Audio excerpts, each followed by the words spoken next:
بسم اللہ الرحمن الرحیم الحمدللہ۔ آج ہماری تلاوت کا آغاز 15 پارے سے سورہ اسراء۔ اللہ کے نبی صلی اللہ علیہ وسلم کو جو اللہ نے ایک غیر معمولی اعزاز بخشا جو انسانوں میں سے کسی کو نہیں ملا، جسے معراج بھی کہتے ہیں۔ اسراء رات کے حصے میں آپ مسجد حرام سے مسجد اقصی تشریف لے گئے، پھر وہاں سے آپ کو اوپر معراج کرایا گیا، آسمانوں پہ تشریف لے گئے، رات کے حصے میں واپس بھی آ گئے۔ یہ سفر جسمانی تھا، اس لیے کفار نے انکار کیا، ایمان والوں نے آپ کی سچائی پہ تصدیق کی۔ خواب کی بات نہیں تھی، خواب میں تو میں اور آپ بھی نہ جانے کہاں کہاں پہنچتے ہیں، اور کوئی اس کا انکار نہیں کرتا۔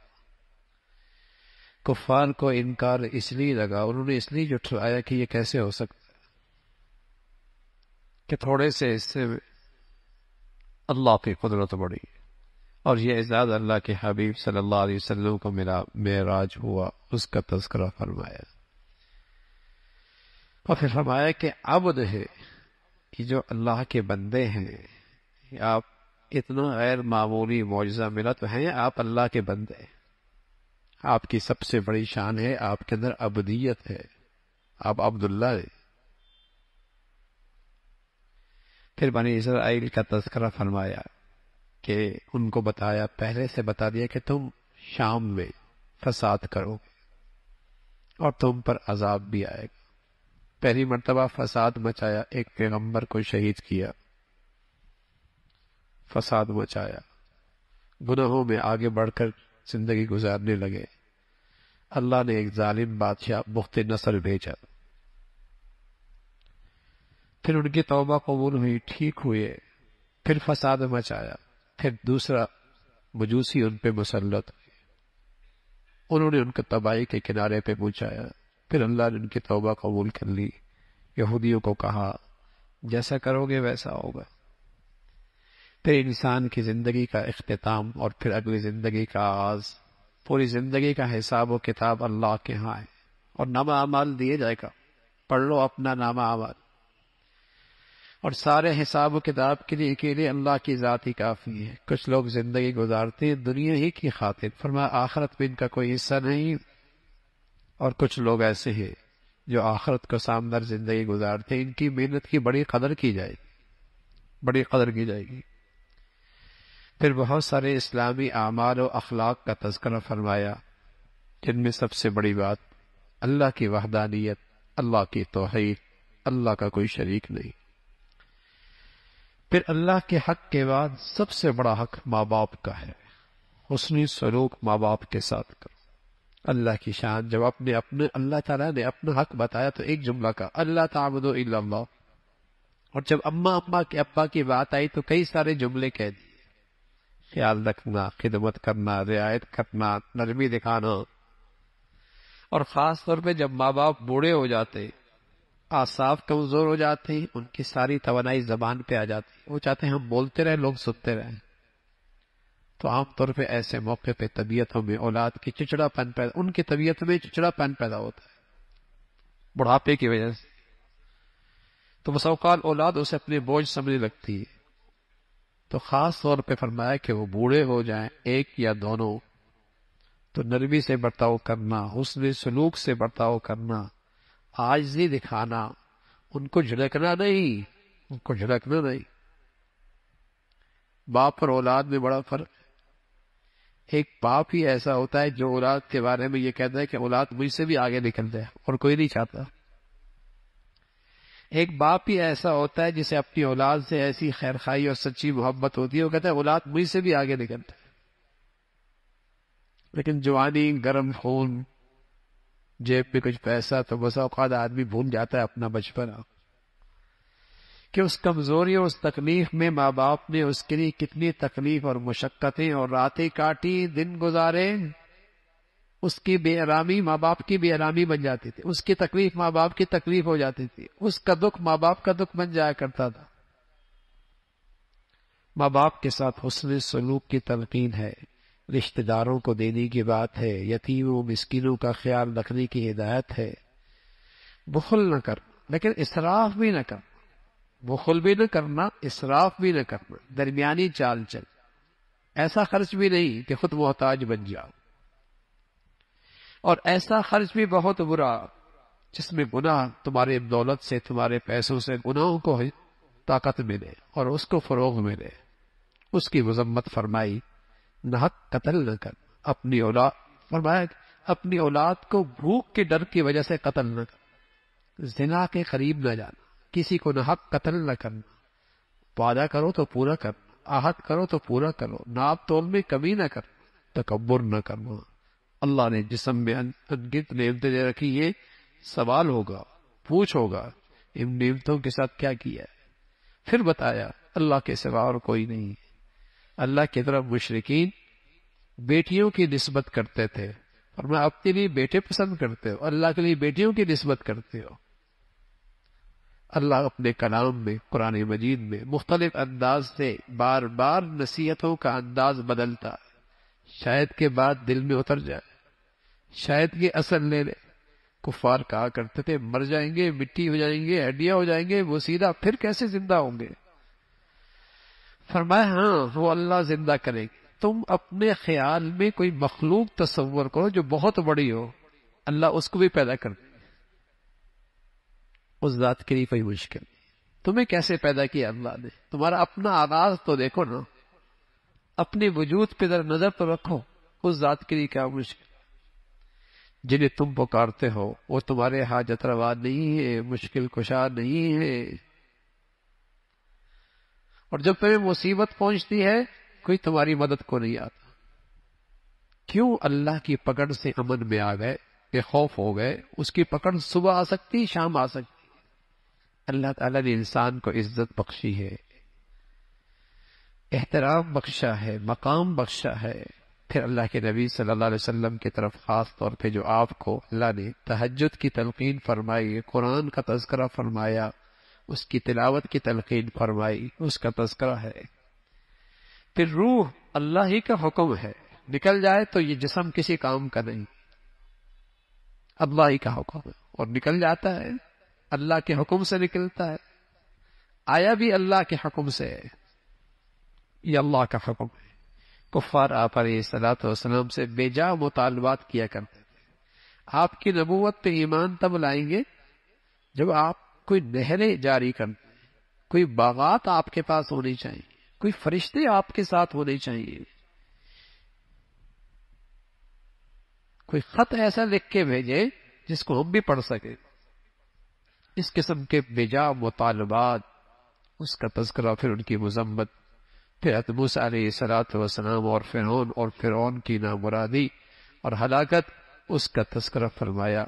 پھر اللہ نے اس قرآن کو جو اللہ کے حبیب صلی اللہ علیہ وسلم پہ نازل ہوا اس کا تذکرہ فرمایا، اور پھر افراد دعا آہستہ بھی نہ ہو، زیادہ تیز بھی نہ ہو، جواب اکیلے ہو، درمیانی بات انداز سے اللہ کو یاد کرے، اللہ کی تسبیح اور بڑائی کرے، اس کا تذکرہ فرمایا۔ پھر سورہ کہف ہے، آپ علیہ الصلوۃ والسلام نے اس سورت کی فضیلت بتائی ہے۔ مسلمان ہر جمعے میں اس کا اہتمام کرے، ایک جمعے سے دوسرے جمعے تک اللہ کا ایک نور ہوتا ہے جو اس کی حفاظت کرتا ہے۔ فتنہ دجالیت سے حفاظت ہوگی اگر اس کی تلاوت کریں گے۔ اس کی ابتدا میں اللہ کے کلام کی عظمت کا تذکرہ ہے، اور پھر اصحاب کہف کا تذکرہ ہے۔ چند نوجوان تھے، ایمان لے آئے، اور انہوں نے دنیا کے ہر مفاد پر اپنی ایمان کی حفاظت کو مقدم رکھا۔ انہیں لالچ دی گئی، ایمان سے دستبردار ہو جاؤ، عہدے مل جائیں گے، اقتدار، ایک عہدے مل جائیں گے، مادیت کے بہت سارے نقشے دکھائے گئے، انہوں نے کہا نہیں۔ انہوں نے ہر موقع پہ اپنی ایمان کی حفاظت ٹھان لی۔ موت کے حاکم نے انہیں مہلت دی، دوسرے طور پہ پھانسی ان کے سامنے ہے، یا تو ایمان سے دستبردار ہو جاؤ یا پھر یہ پھانسی ہے۔ ان کے اپنے بھی قریب آئے، بڑے خیرخائی میں کہنے لگے کیوں اپنے پاؤں پہ کلہاڑی مارتے ہو، اپنی معاش کی فکر کرو، اپنے معاش کی فکر کرو۔ ایمان اللہ ہمیں بھی ایسا نصیب فرما دے۔ کہنے لگے جو ذات ہے ربنا رب السماوات والارض، جو زمین و آسمان کی مخلوق کو کھلاتا اور پلاتا ہے وہ مجھے بھی پال لے گا۔ سب سے بڑا آج دنیا میں معاش مسئلہ ہے، اور ہر فتنہ معاش کی معیشت کی سواری پہ سوار ہو کے آ رہا ہے۔ اس نے مسلمانوں کی بیٹیوں کی حیا لے لی، نوجوانوں کا شباب لے لیا، عزت لے لی، آبرو لے لی، ایمان لے لیا۔ کیوں؟ معاش، معیشت۔ اگر یہ مسلمان کا یقین ہو جائے پالنے والا تو اللہ ہے، کیا اس نے ماں کے پیٹ میں نہیں پالا؟ تو زمین و آسمان کے پیٹ میں پالنا اس کے لیے کیا مشکل ہے؟ تم نے کون سی صلاحیتوں کا مظاہرہ کیا جس ذات نے تمہیں اندر زندگی دی اور زندگی کے اندر غذا بھی دی اور تمہیں توانائی بھی دی؟ تم دنیا میں آئے تو ہر طرف تمہاری محبت دلوں میں پیدا کر دی۔ ماں بعد میں کھاتی ہے تمہیں پہلے کھلاتی ہے، اور بعد میں آرام کرتی ہے تمہیں پہلے آرام دیتی ہے۔ یہ کس نے انتظام کیا ہے؟ ربنا رب السماوات والارض۔ ان نوجوانوں نے کہا ہمارا رب ہے جو زمین و آسمان کو کھلاتا ہے، ہمیں بھی کھلائے گا۔ معاش، معیشت بڑا مسئلہ ہے۔ آج مسلمانوں کی پاؤں کی زنجیریں یہی تو معیشت بنی ہے، اس لیے تو کہ غلامیت کی دلدل میں ڈال دیا ہے۔ اگر ان کو اللہ کی ذات پہ اعتماد اور یقین ہوتا اور اس کی مان کے چلتے تو آج ذلت اور پستی نہ ہوتی۔ تو ان نوجوانوں نے کہا ہمارا رب کھلائے گا، جس نے سمندر کی تہ میں مچھلیوں کو کھلاتا ہے، اڑتے ہوئے پرندوں کو کھلاتا ہے، بلوں میں رہنے والے چمٹیوں کو کھلاتا ہے، ہمیں بھی کھلائے گا۔ چٹان کے اندر کیڑا ہے وہ بھی غذا لیتا ہے، اس کی زندگی کا اہتمام بھی اللہ کرتا۔ یہ نوجوان اپنا ایمان بچانے کے لیے نکل کھڑے ہوئے، ایک غار میں آرام کرنے کے لیے لیٹے۔ اللہ اللہ ہے، سلا دیا، گہری نیند ڈال دی۔ ایسی گہری نیند سلائی 3 صدیاں سوتے رہے، 309 سال تک سوتے رہے، 309 سال تک سوتے رہے۔ قرآن کہہ رہا ہے دنیا بدل گئی، ملک کے حالات بدل گئے۔ اللہ بھی یہ کہتا ہے ہم ان کو کروٹ دے رہے تھے، سورج کو ہم حکم دیتے تھے، چاند کو ہم حکم دیتے تھے، ہواؤں کو ہم حکم دیتے، میرے پیارے لیٹے ہیں۔ ان سب چیزوں کے اندر زندگی، ان سب چیزوں کی زندگی کی ضرورت ہے، اور روشنی ڈالتے چلے جانا، ہوا کے جھونکے ڈالتے چلے جانا، میرے بندے لیٹے ہوئے۔ 309 سال تک سلایا، بھوک نہیں لگی، پیاس نہیں لگا، اللہ نے اٹھا دیا۔ آپس میں کہنے لگے بھائی کتنے دن ٹھہرے؟ کوئی کہنے لگا صبح، کوئی کہنا شام، کوئی کہنا 1 دن۔ بھوک لگ رہی، جاؤ کھانا لے کے آؤ۔ اللہ کی شان، نہ لگی تو 3 صدیاں نہ لگی، لگی تو فوراً لگ گئی۔ آپس میں کہنے لگے دیکھو کھانا لینے جا رہے ہو، ایسی جگہ سے لے کے آنا کہ حلال کھانا ہو، پاکیزہ کھانا ہو، اس لیے کہ کھانے کا اثرات اندر کی زندگی پہ بہت گہرے اثر پڑتے ہیں۔ حرام سے اثرات بھی گندے ہی پڑتے ہیں۔ حلال لے کے آنا احتیاط سے، اور خیال کرنا کسی کی نظر نہ پڑے، کہیں پھر ہمیں مجبور کر کے اپنے غلط نظریات پہ نہ ڈال۔ وہ گیا تو بدلی ہوئی دنیا، بدلی ہوئی دنیا ہے۔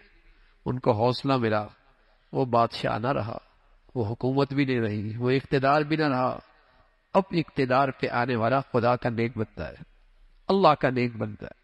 دربار میں لے جائے گئے، دربار میں جب لے کے گئے تو اللہ کے سامنے سجدہ ریز تھا۔ اس کے ملک کے کچھ لوگ مرنے کے بعد کی زندگی کا انکار کرتے تھے۔ جیسے یہ پہنچے تو سمجھ گیا اللہ نے برہان بھیج دی، دلیل بھیج دی کہ جو اللہ 3 صدیوں کے بعد ہی اٹھا سکتا ہے، اس کے لیے مارنے کے بعد زندہ کرنا کیا مشکل ہے۔ سورہ کہف یہ ان بزرگوں کا تذکرہ ہے۔ اللہ کی بڑائی، اللہ کی عظمت۔ جب بھی کوئی کام کرنا ہو تو یوں کہا کرو اللہ چاہے گا تو ہوگا، انشاءاللہ، انشاءاللہ۔ یہ مسلمان کی شان، یہ جو مسلمان کہتا ہے نا ماشاء اللہ، انشاءاللہ، یہ اس کے اندر کے عقیدے کا اظہار ہے کہ تدبیر میں نے کر لی، اسباب اختیار کر لیے، وسائل اکٹھے کر لیے، لیکن ہوگا وہ جو اللہ چاہے گا۔ یہ مسلمان کے عقیدے کا اظہار ہے کہ جو ہوا میرا کمال نہیں، بس ماشاء اللہ، جو اللہ نے چاہا۔ تدبیر ہو گئی، انتظامات ہو گئے، ساری منصوبہ بندی مکمل ہے، لیکن انشاءاللہ اللہ چاہے گا تو ہوگا۔ یہ مسلمان پہلے تو ڈاکٹر بھی ایسے کرتے تھے، بیماری تشخیص ہو گئی، دوائی تجویز ہو گئی، لیکن وہ لکھتا تھا اوپر وہ شافی، شفا تو اللہ دے گا، شفا تو اللہ دے گا۔ نہ اس ریسرچ سے کچھ ہونا ہے، نہ اس دوا کی تجویز کرنے سے کچھ ہونا ہے، نہ بیماری کی تشخیص کرنے سے کچھ ہونا ہے، ہونا تو وہ جو اللہ چاہیں گے کو۔ یہ مسلمانوں کے عقیدے کا اظہار ہوا کرتا تھا۔ انشاءاللہ اللہ کا حکم یہی ہے، انشاءاللہ کہا کرو، ماشاءاللہ کہا کرو، تاکہ تمہارے عقیدے کا اظہار ہو کہ ہاں اسباب و اختیار ضرور کرو، لیکن بھروسہ نہ کرو، اعتماد نہ کرو، اعتماد اللہ پہ کرو، اعتماد اللہ پہ کرو۔ پھر ایک شخص کا تذکرہ فرمایا جس کے پاس شاندار باغ میں بہنے والی نہریں، معاشی لحاظ سے، زراعت کے لحاظ سے بڑا صاحب حیثیت، بہت وسائل موجود تھے، لیکن وہ اپنی اوقات بھول گیا، اپنے اوقات بھول گیا، اور محسن حقیقی کو فراموش کر بیٹھا، جس نے پیدا کیا اور جس نے دیا اسے بھول بیٹھا، غلط فہمی کا شکار ہو گیا، سمجھ لگا یہ دولت اور یہ خوشحالی ہمیشہ رہے گی۔ مرنے کے بعد کی زندگی پہ ایمان بھی کمزور ہو گیا، کہنے لگا اگر مر بھی گا تو وہاں بھی ایسی خوشحالی مجھے ملے گی۔ ایک سمجھدار دوست اس سے کہنے لگا اے نادان ایسا نہ کر، یہ سب اللہ کا دیا ہوا ہے، اس ذات کو نہ بھول۔ سمجھ بھی نہیں آئی، قسم بس اوقات اللہ کی طرف سے تھپڑ جلدی بھی لگتا ہے۔ آفت آئی اس کے کھیت پہ اور اس کے باغ پہ، ملیا میٹ ہو گیا، کچھ بھی نہیں بچا، کچھ بھی نہیں بچا، ہاتھ ملتا رہ گیا۔ بس اوقات اللہ کی طرف سے جلدی بھی تنبیہ ہوتی ہے، منظر دکھاتے یہاں تھا، پٹک دیا زمین۔ ساری کائنات ہی بدل گئی اس کی زندگی کی، دیر نہیں لگتی بھائی، بس اس کی نظر رحمت رہے، نظر رحمت رہے، ذرا سی نظر ہٹی دنیا تماشا دیکھے گی۔ قرآن کہانی نہیں بیان کرتا، سبق دیتا ہے، رہنمائی کرتا ہے، اور پھر آخرت کا تذکرہ فرمایا۔ انسان کی زندگی کی مثال تو ایسی ہے، بارش ہوتی ہے زمین پہ سبزہ ہوتا ہے، سبزہ ہونے کے بعد زمین پہ کھیت خوبصورت ہو جاتے ہیں، لیکن پھر پک جاتی ہے، پھر کٹائی ہوتی ہے، اور ایک وقت ہوتا ہے نام و نشان کھیتی کی مٹ جاتی ہے۔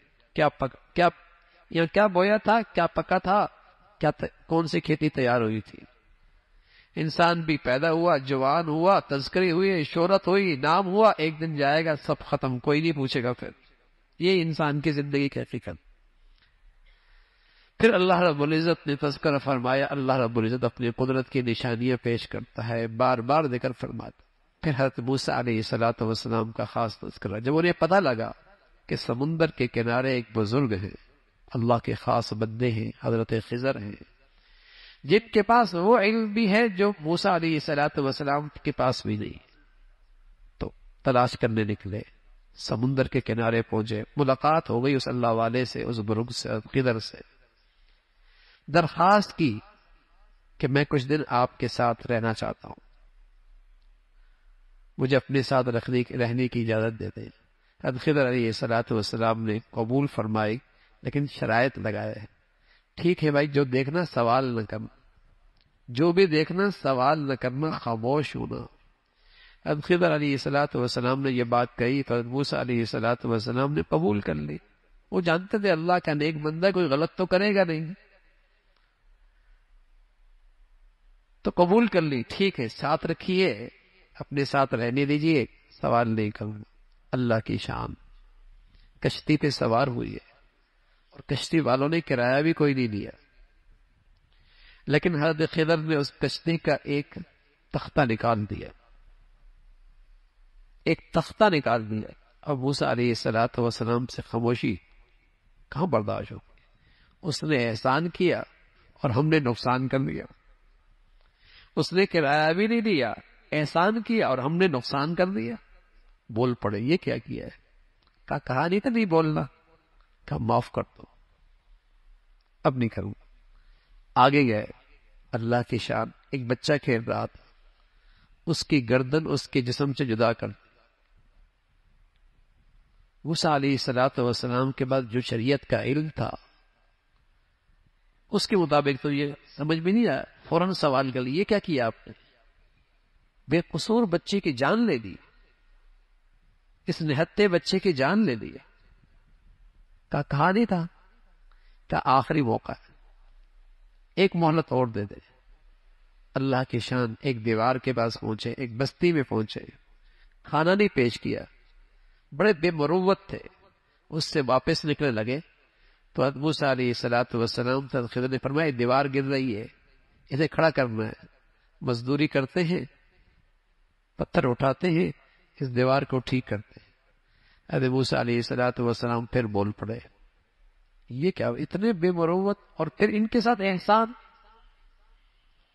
فرمایا ھذا فراق بینی و بینک، اب تمہارا ہمارا جدائی۔ لیکن جانے سے پہلے آپ کو یہ بھی بتا دوں کہ ان تینوں کی وجوہات کیا تھی۔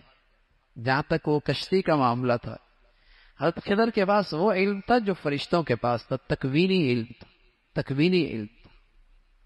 اور موسیٰ علیہ الصلوۃ والسلام کے پاس شریعت کا علم تھا، ان کے پاس تکوینی علم تھا فرشتوں کا۔ وہ جو پہلا مسئلہ ہے کشتی کا، اس نے ہم ساتھ احسان کیا تھا، ہم نے بھی احسان کیا، اس لیے کہ آگے ایک ظالم بادشاہ تھا جو کشتی بے عیب ہوتی تھی وہ چھین لیا کرتا تھا، اس کو عیبدار کر دیا تاکہ اس کی مزدوری چلتی رہے، تاکہ اس کی مزدوری چلتی رہے۔ وہ بچہ وہ ماں باپ کے لیے فتنہ بننے والا تھا اور ان کے ایمان کے لیے خطرہ بننے والا تھا۔ اللہ کی چاہت ہوئی اللہ اس ماں باپ کو نیک اور صالح اولاد اس کے بدلے میں دیتے، اس لیے اللہ نے یہ فیصلہ کروایا۔ جہاں تک تیسری بات ہے دیوار کھڑی کر دی، اس دیوار کے نیچے یتیم بچوں کا خزانہ تھا، گر جاتی لوگ مال لوٹ لیتے، جوان ہو گئے اپنی مال کی حفاظت کر لیں گے، اللہ کی طرف سے حکم آیا ان کی حفاظت کر لو۔ ان بچوں کے کیا خوبی ہے؟ یتیم تو دنیا میں اور بھی بہت تھے۔ جواب دیا کان ابوہما صالحا، ان کے ماں باپ بڑے نیک تھے، ان کے ماں باپ نیک تھے۔ تو یہ واقعہ، یہ 3 واقعے ہیں، لیکن بہت کچھ آپ کو سمجھ میں سبق ملا ہم سب کے لیے کہ بس اوقات ظاہر کچھ اور ہوتا ہے لیکن اس کے پیچھے اللہ کی حکمت مصلحتیں کچھ اور ہوتی۔ ظاہر ہم کچھ اور دیکھتے ہیں لیکن اس کے پیچھے جو اللہ کا نظام چل رہا ہوتا ہے اس میں بڑی حکمتیں اور مصلحتیں ہوتی ہیں۔